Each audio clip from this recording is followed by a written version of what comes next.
Budget Blinds. Visit their showroom or call today for a free in-home consultation. Now Moses joins us on our desk for a first look at sports, and it's down to the Final Four as the Lloydcomp Barons get set to host the North Final. Yep, and they're going to be taking on St. Joseph's, a chance at the Alberta Bowl on the line this weekend. Of course, it's been a long time for the Barons, too, since they've actually gone this far into provincials, and they seem to be enjoying every minute of it. We're playing sort of with the house's money, and not a lot of teams thought we were going to be here. And yeah, we're playing very loose. Not, you know, there's not a lot of expectations on us, and we're just going to let it fly. Who would have thought the Barons would be playing football in late November? With the snow looking to stay from here on out, there is a sense of joy running through the Barons during practice. Honestly, really great just to be out here with the guys, and I know it's cold out. Like yesterday, we were dying, but it's just nice to know that we're one of the higher teams in the province. If you're playing this late in the year and there's snow on the ground, it's usually a good thing. It usually means you're competing for a big trophy, and we're excited to get out there and do that on Saturday. The North Final will be a far cry from their previous game where they beat up on Austin O'Brien. They'll be facing the Tier 2 champs from Grand Prairie, the St. Joseph Celtics, a team that hasn't lost in nearly 2 seasons. But where some teams might be intimidated, the Barons welcome the challenge. You hear about these great programs that are all over the province, and it's not very often you get to play them, especially in our league. I mean, we get a chance to really knock off one of these, you know, titans of a program. So they're a great football team led by a great coach, but we get our chance to knock them off a podium on Saturday. So we're excited. As long as we play to our potential, we can do amazing things. And as long as everybody does their job, then I think we'll be set. It's been over 20 years since the Barons captured a provincial title and over a decade since they last made it to an Alberta Bowl. So what a gift it would be for the alumni like Harper and his staff and the current players to reach that feat.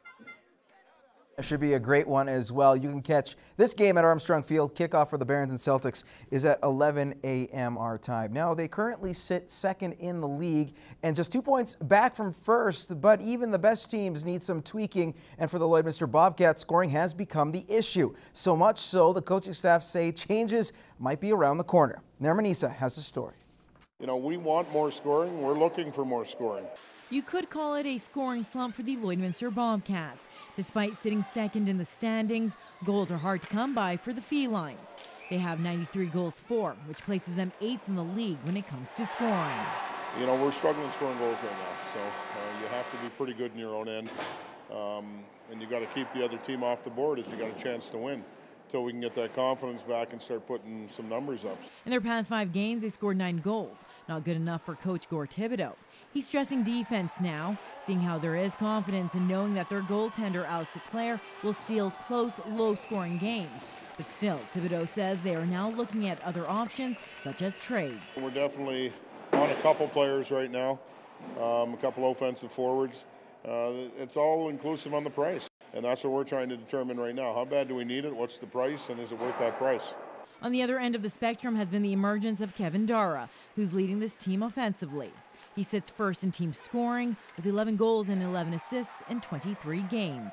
Definitely came this year wanting to do that, and you know, we're still really early in the year, and I got off to a good jump with the guys on my line, and you know, I guess the team's success is a lot better because you know, we have a lot of guys contributing, not just me. So Kevin's been outstanding. I mean, the thing that is hidden, he's still a point-a-game player. He's still scoring goals, but he's been more physical this year in terms of hits. He's been way more responsible defensively. I think he's +10 in his last 6 games. That just tells you he's playing good hockey. There are no Bobcats in the league's top 20 point getters, but the team's okay with that, saying their scoring is well spread out. But if the team doesn't hit the back of the net on a more consistent basis, we can expect to see some changes. Nermanisa, Newcap Sports.